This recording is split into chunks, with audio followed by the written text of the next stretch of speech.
Okay, I think we are ready to start now. So I'd like to welcome everyone to our panel today.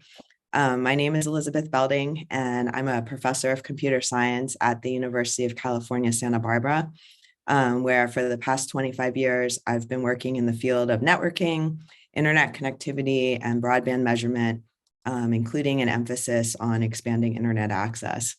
So in today's panel, we're going to discuss the topic of digital equity with a particular focus on how we will know when we've arrived. And I think this is a really nice follow-on to the prior panel, which focused on broadband and connectivity needs. So in this panel, we're going to build on that discussion by expanding it beyond connectivity to include other equity factors. So before I introduce the panelists, I'd like to just give a little bit of background and context for the panel. This panel is a product of the Marconi Society's 2013 Digital Equity Project Working Group. Our working group is titled Ensuring Effective Broadband Assessment, Measurement, and Mapping. And it was chaired or is chaired by Robert Balance from the Center for Internet as Infrastructure, as well as myself. And as you can see on the slide, it's composed of many accomplished individuals who all focus on different aspects of digital equity. So we've had many lively discussions on this topic. And so the panel today is a product of some of those discussions. And so to provide just a little bit of background, I'd like to start with just two slides. This is a graph of the number of US adults who use the internet, or actually the percentage of US adults who use the internet. And so if we take a look at this graph, what we can see is that the number of US adults who use the internet has grown tremendously over the last 2 decades, such that now only about 7% are considered to be non-internet users. And so, certainly some adults may self-select out of internet usage, but clearly we still have more work to do in order to ensure that the 7% of adults that aren't represented here, which is roughly 22 million individuals, do have the ability to use the internet when they want to, which would include ensuring the internet infrastructure is in place, those individuals have digital skills, and so forth. But the panel today is not just about the 7% of individuals that aren't internet users. It's about some significant fraction of the 93% of adults who are internet users. And so as a starting point, I'd really encourage the audience to not take this graph at face value, but to think more deeply about what it represents. And so we could ask the question, what is an internet user?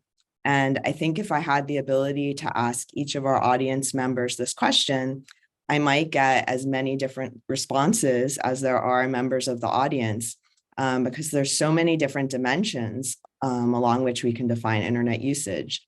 So for instance, to create this graph that we're looking at, adults were asked the question, do you use the internet occasionally? And so clearly occasionally is subjective and can encompass many different time periods. But defining internet usage shouldn't just be limited to the time frequency of use, right? It can be defined along, for instance, the dimension of access, the dimension of location of access. So does an individual have home internet access, or do they access the internet only at work, or maybe only in a public space, such as a library? We can also think about the speed and quality of that access, as was discussed in the prior panel. So does the individual have the ability to do what they want to do with the internet? So maybe, an intensive Zoom call or multiple parallel Zoom calls to the home. Or is their connection only suitable for email and web browsing and other less intensive applications? Device type, that's another important criteria. So is the individual limited to their mobile device or cell phone, or do they have a desk or laptop with a big display, lots of computing power, and so forth? So these are all, things that we should be thinking about. And then I have one final image to display. And this is a representation of internet access.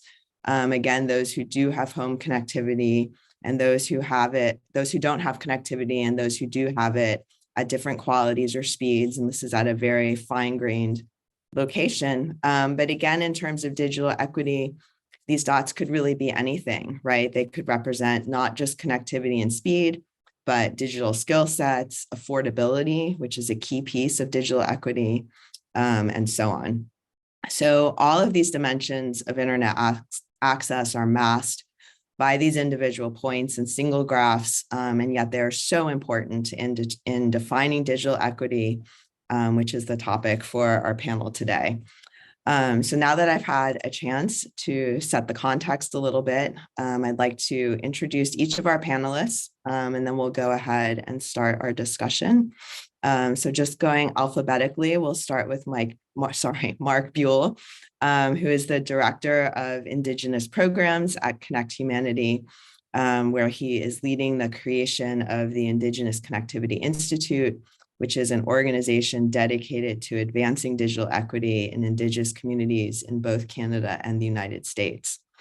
So over his 20-year career, Mark has held a variety of positions that work with Indigenous communities and in internet policy, including as the Director of Communications and Research at the National Aboriginal Health Organization, as the Regional Vice President for North America at the Internet Society, and also as the Senior Advisor at the Canadian Internet Registration Authority. So next we have Nicole Franklin. She is a transformative and strategic pro-equity and anti-racism leader. As a technologist, she champions the non-binary realities of technology as a human right.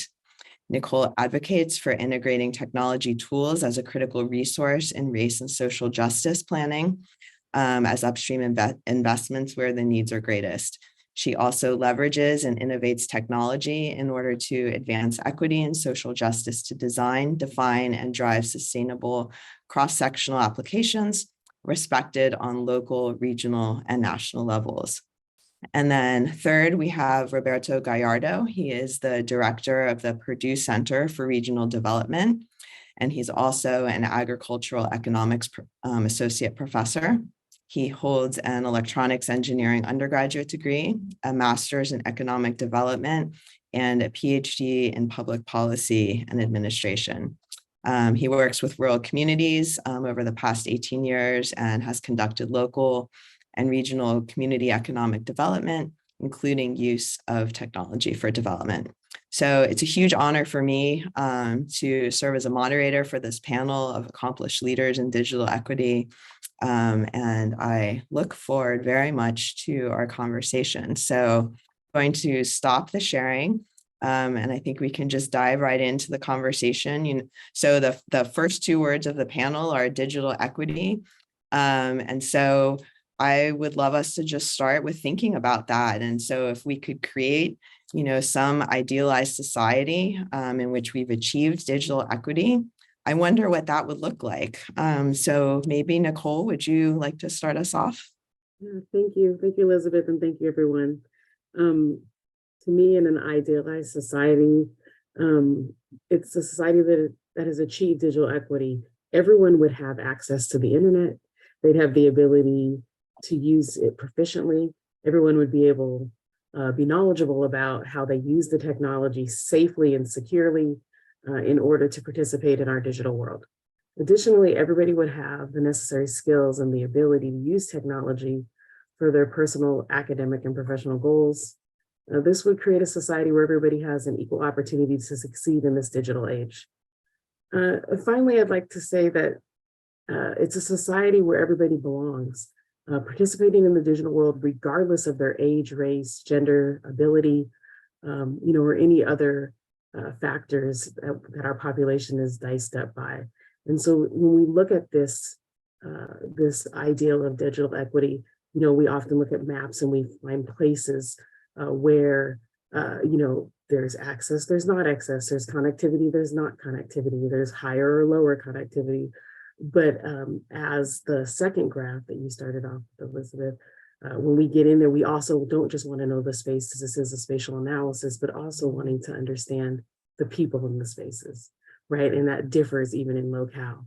So it's really important when we think about what would it mean when we've arrived, what does it mean around digital equity, that we've thought about, the places and spaces, the rural versus urban, locations, the places that are deserts and don't have any access, those that have a lower or higher quality access, but also looking at the people that are there, that can they afford it? Do they have the devices? Do they have the digital skills to be able to fully participate? And I think that those are ideals that we've been tackling. I also want us to move kind of beyond, which would be a foundational layer, in thinking about things like, what would our workforce look like if everybody had access, right? Will we be able to have more equitable participation? Does this help fill the STEM gap? In other workforce areas as well. So those are the things I think about, and when we think about what does an ideal society look like that has achieved digital equity. That's wonderful. I think you've covered a lot of topics, a really broad space. And I think a lot of times when we think about digital equity, we're certainly thinking about skills and devices and affordability, but you brought in some other nuances like that everyone is safe and secure, and maybe knows how to navigate such that they can maintain that safety and security, which I don't think is something we often think about in terms of thinking about how to equitably do this. Roberto, are you able to respond? I see your video freezing occasionally, but maybe since you're there, you can share your thoughts. Yeah, definitely. And I apologize. I'm not driving, but I'm on the road.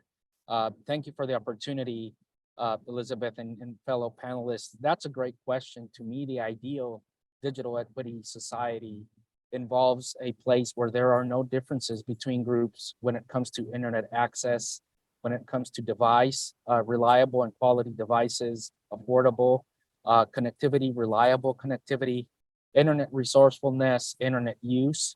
And at the end of the day, internet benefits, right? So to me, the ideal digital society is one where there are the playing field is actually leveled for everybody, right? And so this in turn can help lead to transferring or online benefits into offline benefits, because we've got to recognize that there are offline inequalities that affect online situations. So to me, it would be an ideal society where the online field is truly leveled, and this will in turn help address or minimize the offline inequalities. But more importantly, Elizabeth and fellow panelists, I think that the most important thing for me of an ideal society is one that is flexible enough and responsive enough to be able to address, well, first and foremost, identify the challenges. This is going to be something that will continue on and on and on, just because of the nature of human nature and technology. So to me, an ideal digital society is one that can identify and respond accordingly and equitably to these challenges. So that would be, to me, the ideal digital society. Thank you. And I guess now we'll turn to you, Mark.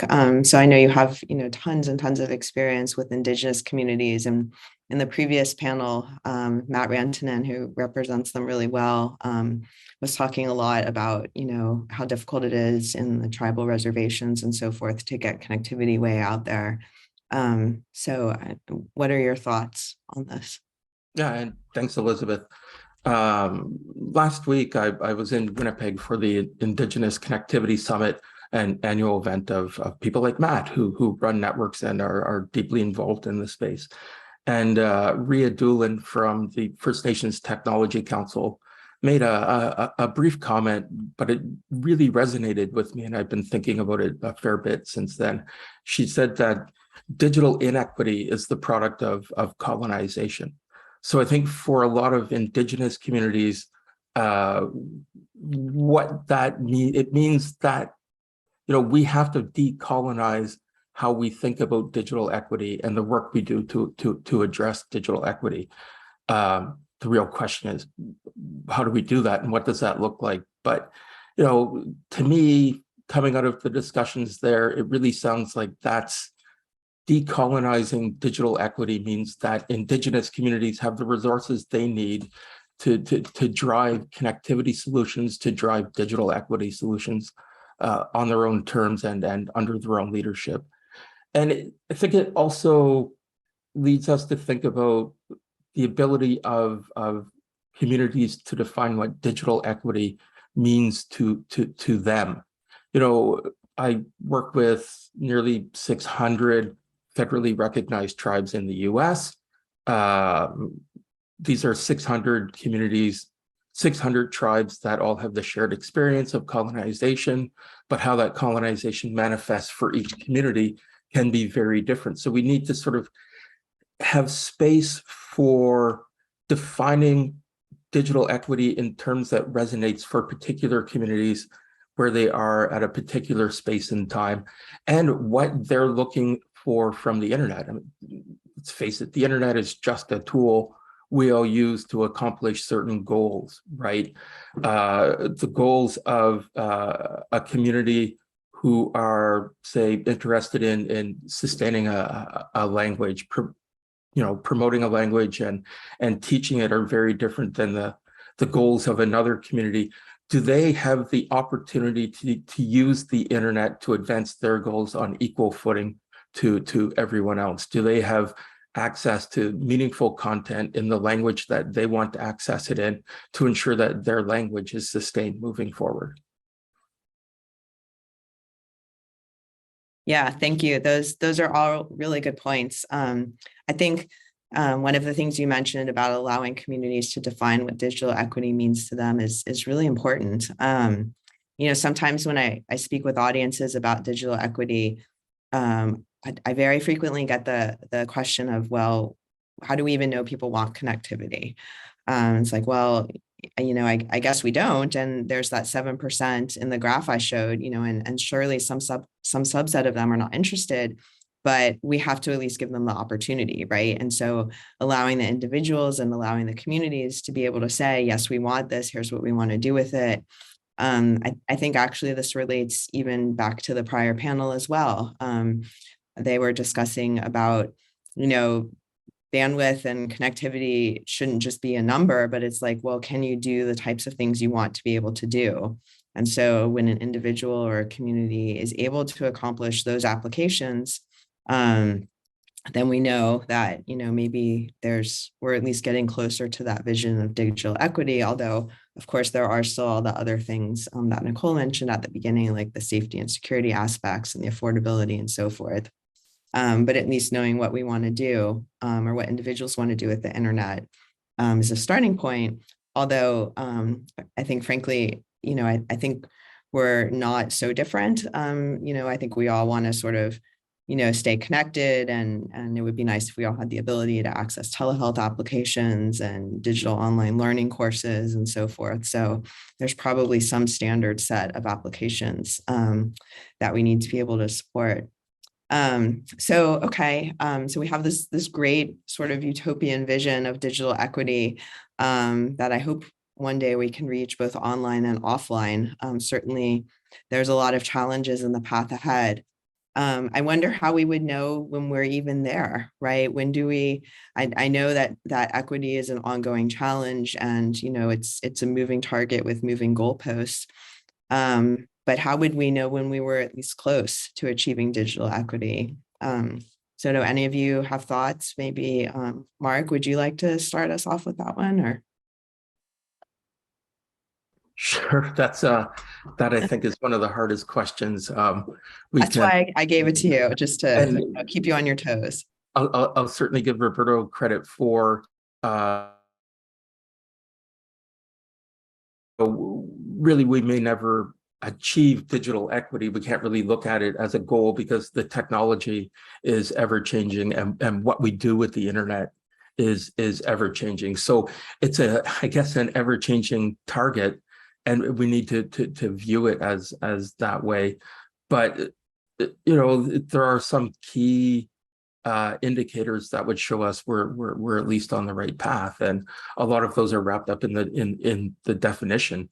Looking at, if you look at it holistically, are people able to use the internet to achieve their own goals, education, economic development, all the aspects of equity that we think of offline apply in the online world as well. So, how do we know when we get there? I guess when everyone believes that they are enjoying all of the opportunities the internet has to offer within their context at the time, and are able to achieve their goals. That's really not even 30,000 foot view. That's 70,000 feet, I think. And to get to the core of that, I think would take an entire conference. But it's really, in my opinion, about ensuring that communities have what they need to achieve their own goals and move themselves forward. That's great. Roberto or Nicole, do you want to respond to that and try to tackle this tough one? Maybe Well, Nicole. gracious. I'll let I Nicole was go waiting. I was going to have Roberto go first, but I can go. He's frozen. Because we're graciously waiting. So I think that yes, Mark, yes, absolutely, that's what we need to have. And putting out how do we get there, right? We have indicators, we have measures.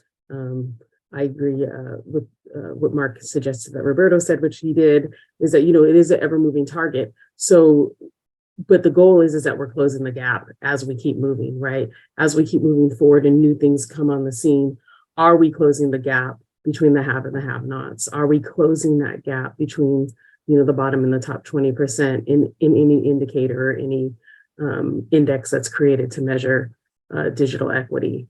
And that's what we want to be able to do. Digital equity is a human right, and so we want to be able to make sure that every population that inhabits this earth has the opportunity. There are a few folks that don't want to be engaged, so we don't have to. Those folks aside, most people are interested in and needing to and are to use the internet. And for the folks that are unserved, the 7%. And a lot of the folks in that 93% are underserved.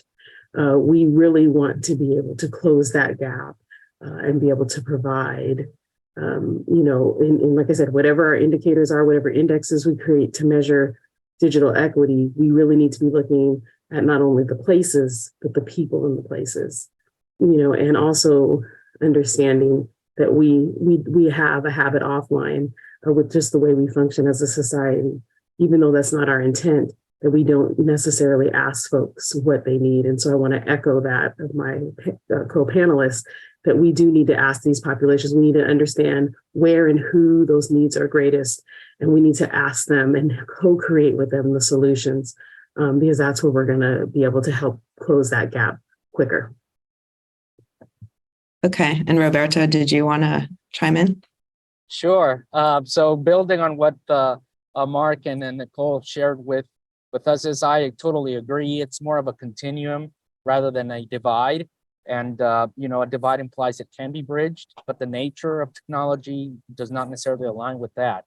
However, it is an important question to ponder and to answer to the extent possible. So I would echo what Nicole shared, and that's to really, how do we know we're there, is to really see if those differences between groups are at an acceptable level. And that acceptable level will be decided at the local by the folks, right? It cannot be imposed by a federal agency or anything like that. In addition to that, I think that it's very, very important to also consider to compare yourselves not only to your local community, so you have these differences between your local groups, right? And they're acceptable, but also closing the gap with other entities. So have this point of reference, this contextual metric, whatever it may be, right? It may be internet use and may be benefits, however you measure it. I think that due to the nature of the issue, you have got to be cognizant that it's going to have to be adjusted as you go along, right? And so a metric, for example, that I've shared in the past is working with rural communities. They would ask me, when would we know that the infrastructure investments are okay or good enough, aside from everybody having, internet? And so my response was, well, maybe we can always argue or set a target of having, when it comes to upload and download speeds, which I know is a metric, problematic metric in and of itself. But say, for example, our speeds 80% of what urban areas are, because we can assume that perhaps urban areas have faster speeds. So that will be a moving target when you realize it, right? Because as urban increases or improves, your 80% tags along. So that's what I would argue, but it is a tough question, Elizabeth. Yeah. And I'm gonna push on you all a little bit more with something even tougher, which is to get even more concrete, if you can, about how we can define digital equity, because we're all talking about, different measures and asking communities if we have what they need. But what should we actually be measuring for digital equity? So, in the opening slides, I talked about a couple of things, like there's obviously speed and quality. And, as a networking person, I can measure quality by looking at the actual transmission of data on the links.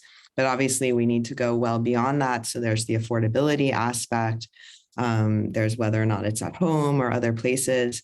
What if we were going to be putting these questions on the census to try to measure where we were in addressing digital equity?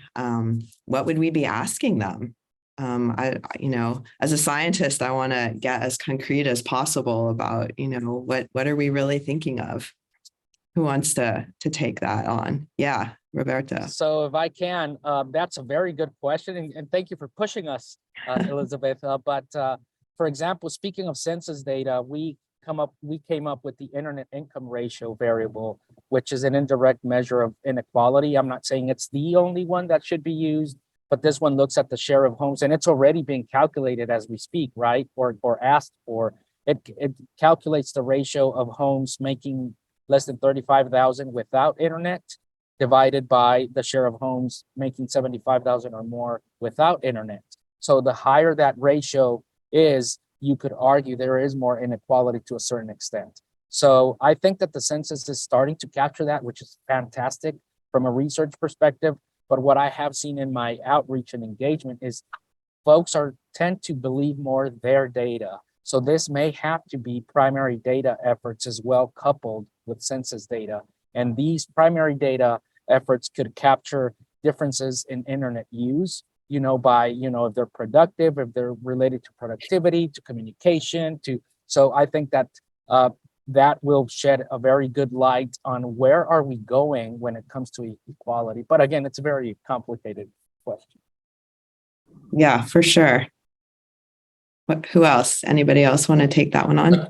I can make a quick comment that, there will be quantitative measures, but I think we also need to look at qualitative measures. And I appreciate that, Nicole had mentioned or added the idea of safety online. And I think, the idea of perceived safety is a critical one, especially for racialized communities, right? If you're going to be a full and active participant in discussions online, do you feel safe doing so?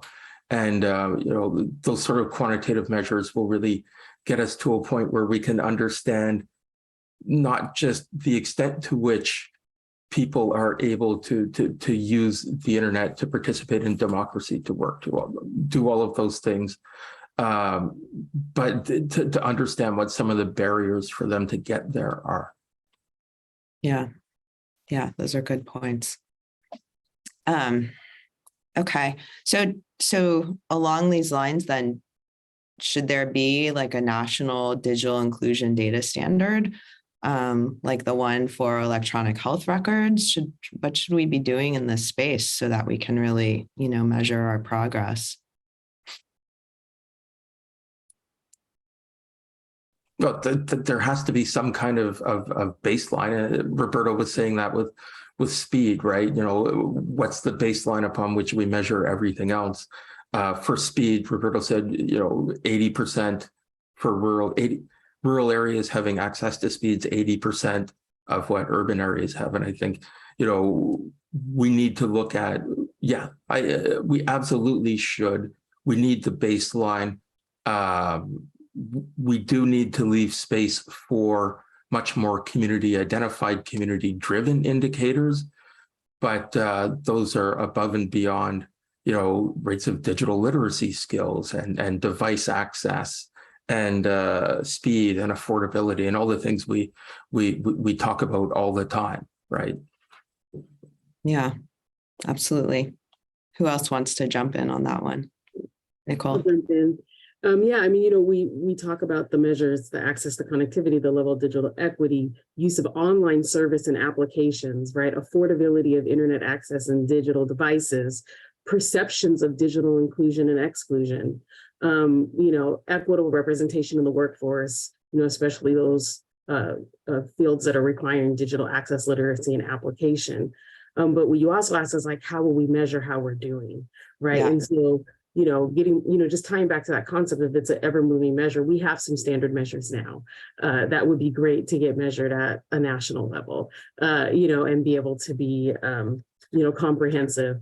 And those measures may move, more things may be important over time as we close and bridge those gaps. There could be new things that are on the forefront as technology changes on this digital equity scene.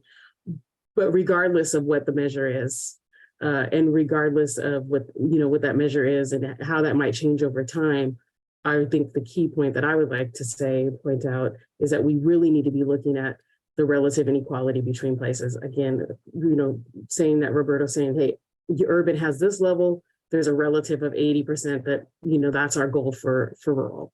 And we should also be looking at populations that are unserved and underserved and saying, where are the difference? Where's the biggest gaps? How are we closing that gaps? And that also drives into the work that we need to do, right? We need to engage those populations authentically, as Mark was saying, engage those populations and be able to understand what the needs are to actually close that gap. So, to succinctly say, we need to really be looking to close the gap from the highest and lowest percent in any indicator that we find relevant and important.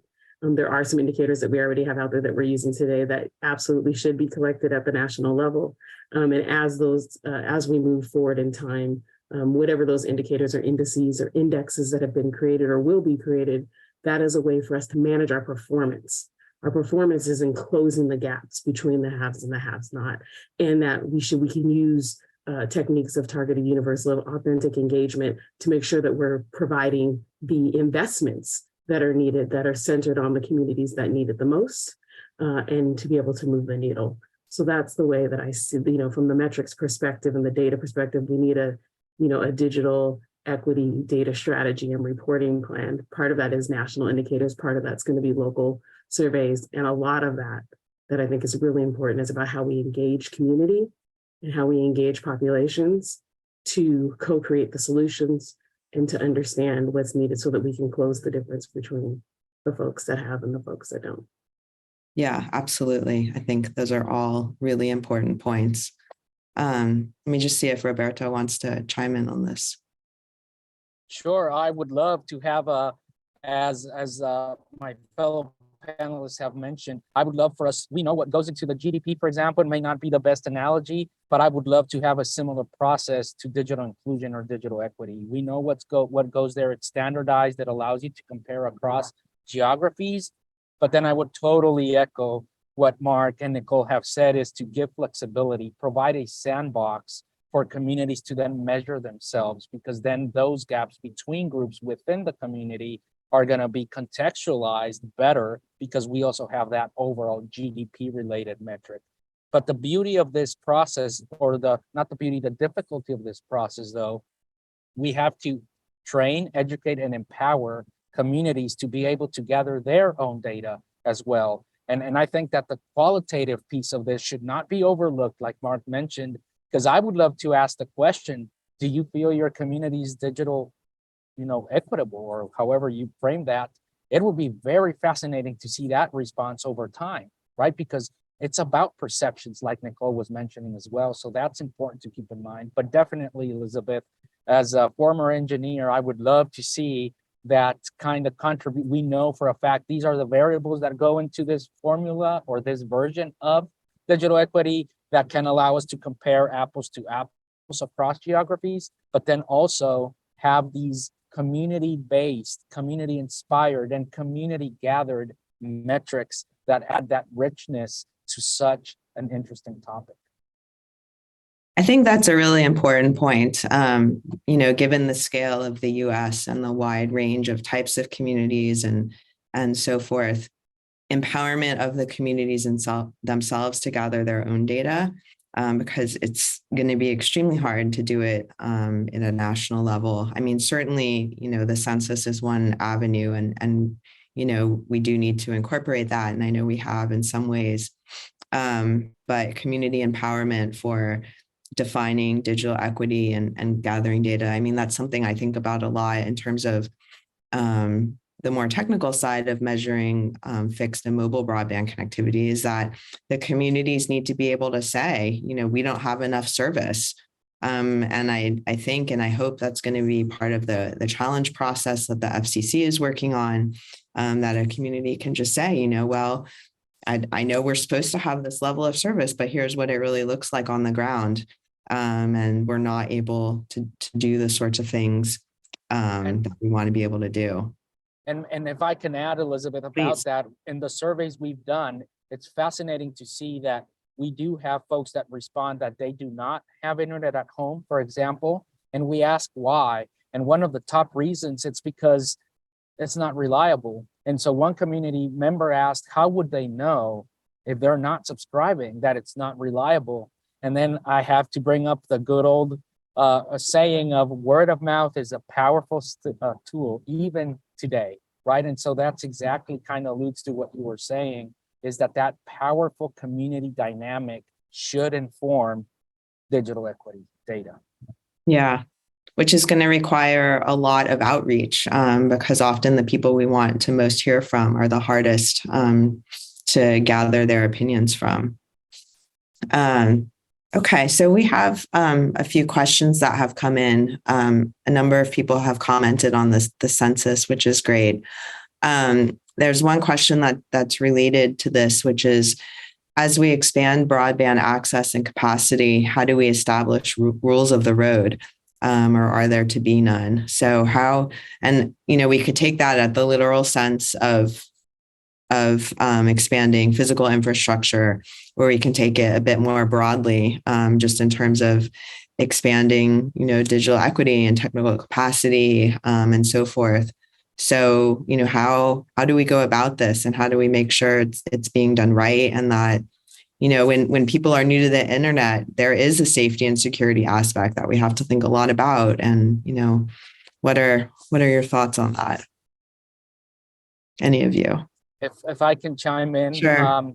That's a great question. And as a social scientist, sorry, Elizabeth, I'm not a hard science engineer guy, but that's, I think, going to be the beauty of the BEAD and our federalist system and the Digital Equity Act. There should be some underlying common denominators that we need to all look at, but the rules are going to result, the variance of the rules within states are going to result in totally different outcomes and outputs. And I think that we can also learn from that. We should learn from that, keeping in mind, though, that there has to be some common standard rules across this, and which is to a certain extent what the bill tries to do, or both bills or laws. But I think that's very important.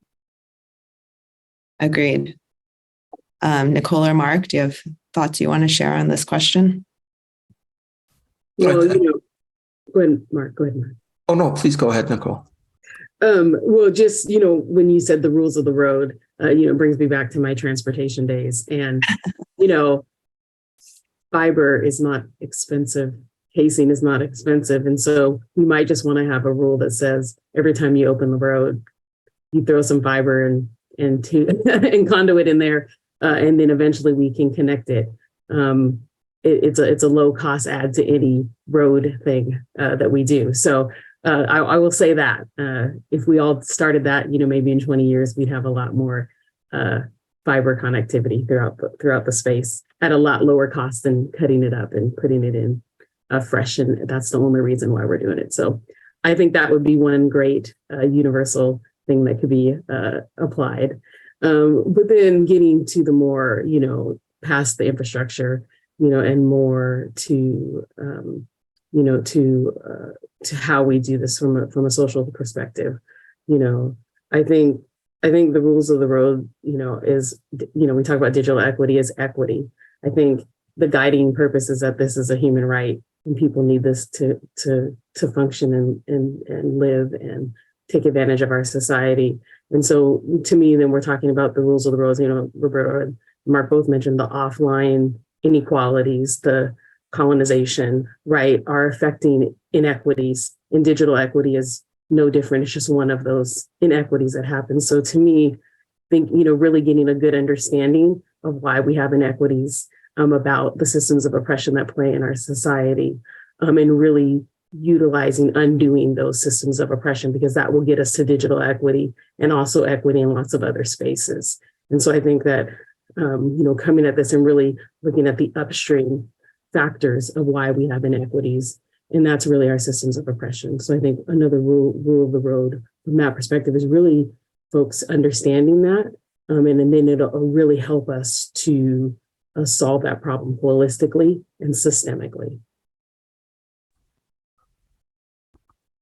Great. Mark? Just a quick comment to say that, not necessarily what the rules of the road are, but we need to make sure that those rules do not operate to exclude certain stakeholders or rights holders. For example, we're looking at billions of dollars of funding being rolled out for connectivity. We need to make sure that all types of operators have equal access to that funding, including non-traditional operators like municipal networks or community networks or cooperative networks.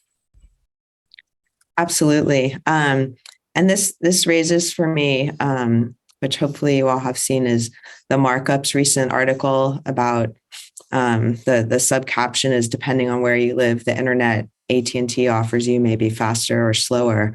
And so, and I guess I'd like to get your thoughts on all of this. But obviously, just because there is access, there's a lot more that has to happen beyond just a connection coming into your house. And I think that article really does a great job of, talking about, all aspects really. I mean, certainly about affordability, but about the difference in physical deployments and so forth, the need for fiber. I don't know. I think you guys have all seen that, or most of you have. Do you have any reaction to that? I think those of us in our spaces, we kind of knew that was happening, and yet still seeing it in print and with the data behind it, it's definitely kind of a rude awakening. Maybe not awakening isn't quite the word, because we knew it, but it's harsh to see it there in print with the data there behind it. Well, redlining happened in housing. It also has and is happening in digital space. I like to talk, about myself, who doesn't have fiber on the block. I live in Seattle proper. So I live in the city of Seattle, no fiber on my block. I have 3 internet connections because I have the privilege to afford 3 internet connections, so that I have one, my husband has one, and my son has one. We also know that not only in digital equity, but as that report says, in digital equity, we're finding that people that are getting lower service are paying more relative to their actual.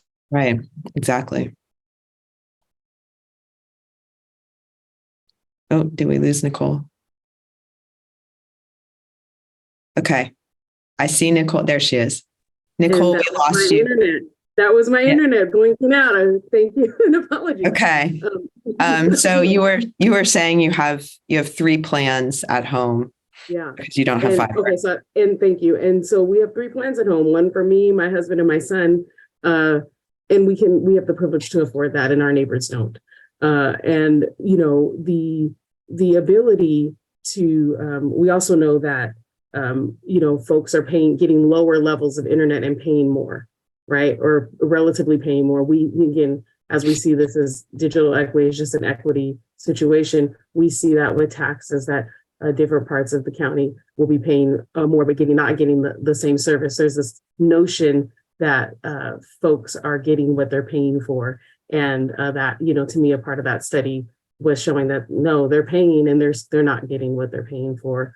And also it's not quite available.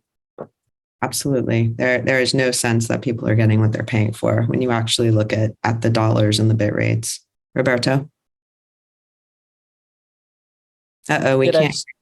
There we are. Sorry. Okay, we're good now. Sorry.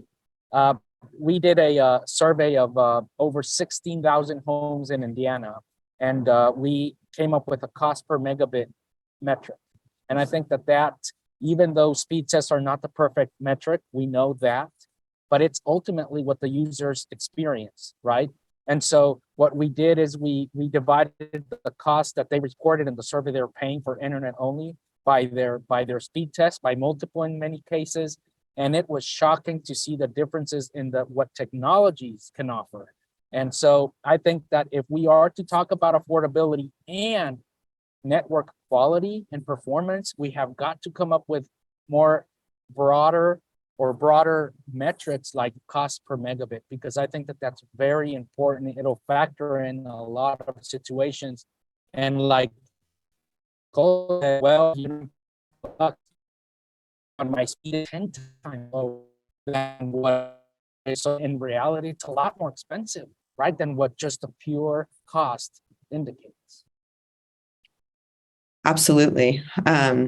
And I'll say, like you, Nicole, I don't have fiber in my home. And so despite being a bit under the weather, not COVID, I have dragged myself to work today so that I can get the reliable internet connection because I couldn't trust my home internet to do this. So I hear you. Question. Your secret is safe with us. Okay. Your secret is safe with us, Elizabeth. Yes. And I'm sure this recording won't be available on YouTube or anything. So a question has come in that I think is a good follow-on, which is what organizations should be leading the conversation about a data standard or a standard for measuring digital equality. We talked a bit about how we're going to know if we get there. So who should be leading this? Not to throw any organization under the bus, but I would love to hear your thoughts. I would totally vote for NTIA's Data Central, and as well as the NTIA Data Central, but also Pew Research Internet. I think that they have a pretty good grasp of what's going on, and they have the capacity to a certain extent to gather researchers and come up with metrics and then operationalize them. Yeah, I think that those are very good answers. Mark or Nicole, do you want to respond to this or any other points related to what we were just saying? Well, yeah, a plus one to Roberto's suggestions. I think the process by which that conversation happens needs to be considered too, and ensuring that it's broad. I don't know, multi-stakeholder would be the word we would use to ensure that would happen. And let's sort of celebrate the work that's been done by the Marconi Society through the mapping coalition and the group we're all on. There are some bright people there who I think should be participants in that conversation for sure. Absolutely. For anyone in the audience who doesn't know, the Marconi Society runs a national broadband mapping coalition, and we meet every month or so. And it's a great place to be discussing points about broadband connectivity and how to sort it out and so forth. And I know, I think Christoph mentioned it in the previous panel, but Measurement Lab has been leading quite a bit of the discussion around what should we be measuring and how should we be measuring that, although their focus is more on the technical nature as opposed to, the qualitative nature. So Sarah Wiedemann, who was a member of our working group, has written a couple of comments. And so she asked, what about expanding the sample size of the long form of the census, now known as the American Community Survey? This format could permit qualitative data collection as well as metrics of internet performance. And the primary limitation of the ACS at this point is the comparatively low sample size. I don't know, that seems like a good place to start. Although, I mean, if we could do that, that would be amazing. Although in that idealized scenario, we would want that data at a much finer grained granularity. Nicole, you look like you want to respond. Well, yeah, I think just to tie the last conversation into kind of a little bit into that question, we think about metrics or what do we want to ask, quantitative, qualitative. And I think the good exercise for us to take is what is the data strategy and reporting, methodology and plan, right, for digital equity, because that's going to include,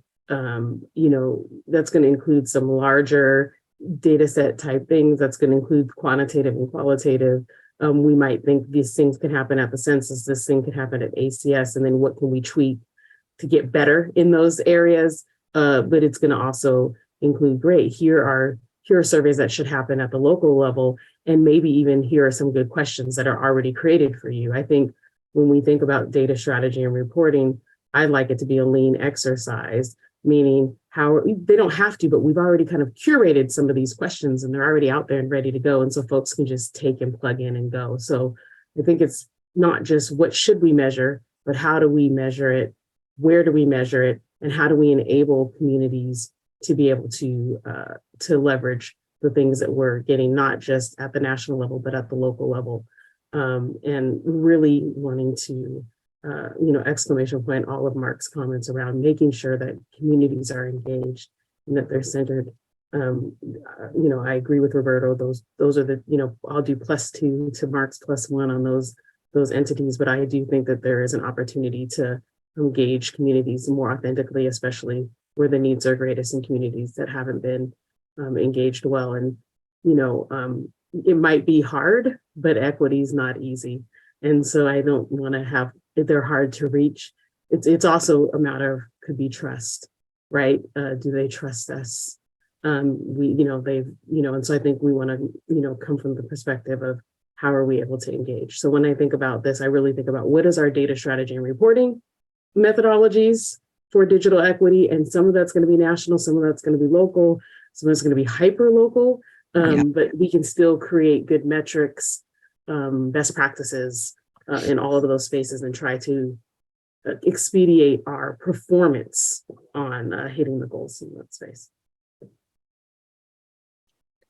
Yeah, agreed.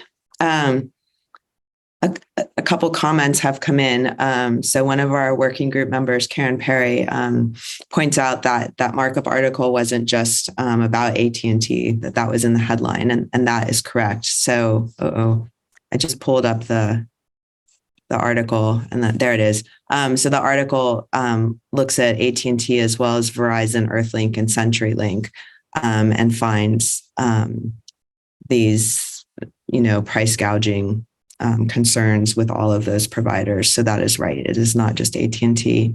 And then there's also a question, is the Marconi Mapping Working Group going to review the FCC's new broadband maps? I don't know if review is quite the right word, but there is definitely engagement there, and engagement and participation in the FCC process, as well as, guidance about how to file challenges and try to make the maps as accurate as possible. So it's a big collaborative effort rather than something centralized. Okay, so I think we have about 5 minutes left. So I wonder if we can just kind of go around. I think this has been a really interesting and enlightening conversation, and I hope there's been people in the audience maybe who haven't thought as hard about digital equity, who have now, an expanded thought process around it. So I wonder if we could just, have some final key points that we want to be sure everyone goes away with. Would anyone like to start on that? I can just say a couple quick things. It's interesting because it's not that long ago these conversations were about the binary state of do you have a plug-in in your wall to connect to the internet or not? And we've come a very long way since then. And I think fundamentally where we are now is recognizing that it's not about the technology, it's about the people at the end of that technology, right? At the end of every email, at the end of every tweet, there's a person. And we're doing this we do this work because we all believe that, you know, access to the internet will create a more equitable society. I think we need to be very careful in how we approach that, and absolutely make sure that, you know, the voices of the people who are at the ends of the tweets and the emails are really driving the conversation as much as possible. I mean, it's not exactly easy for us to know what's important to the average internet user or those that are offline. So I think, you know, we just always need to take that sort of community first approach in all of this work. Excellent points. And the Indigenous Connectivity Summit run by ISOC, which you mentioned earlier, is a great place for those participants to have their voices heard as well. It's a good starting point. Nicole or Roberto, would you like to go? Maybe Nicole? Yeah, I think to me that I guess the takeaway I'd like to highlight, it's been said several times, but I think looking at not only how the metrics, how we're going to get there with the metrics, but how are we filling the gap? The gap needs to be closed, and so really also having some methodology about how to fill the gap around authentic engagement of folks where the needs are greatest, in engaging those populations, making sure that you're engaging them authentically, that you're co-creating. You're not just engaging them for their opinion, but you're actually co-creating the solutions with them. So not only do we need good metrics on what are the gaps that need to be filled, but actually metrics on how we're actually filling the gaps using good equity techniques like targeted universalism, and being able to figure out how we're able to effectively close those gaps with community is, to me, a key takeaway. And let's get to action that's equitable to drive this digital equity effort that we're in. Excellent. And Roberto? Sure. So I think that please do not forget that it is a very worthy goal, digital equity. It sure is. It's nebulous. It's hard to measure. It's very hyper local. I like that phrase, and if I'm going to steal it now. So it is a worthy goal. So my point is, don't feel frustrated. We're in diapers when it comes to this discussion, to this kind of situation. But let me tell you why it's a worthy goal is because we have got to get it right this time, because as we are still seeing from the industrial age, the industrial equity did not take place. And look where we are now. So let's avoid that mistake with the digital age. I think there's a lot of issues, yeah, and I think we still have time to do it right. And so our children and grandchildren can look back and say, thank you for having that vision and that patience and that persistence. Wonderful. So before we close, there's a clarification that the Indigenous Connectivity Summit is now run also by Connect Humanity, as well as the newly formed Indigenous Connectivity Institute. So I wanted to make that correction. And just thank you all. This has been wonderful. I have loved working with each of you through the working group and now doing this panel together. We do have a lot of work to do, so we should be doing it quickly. And as Nicole said, let's get to action. So I'll leave you with those great words. And I hope you all are inspired and go get to work on helping solve this problem. So thank you to our audience and certainly our panelists, and stick around for the next panel. Bye.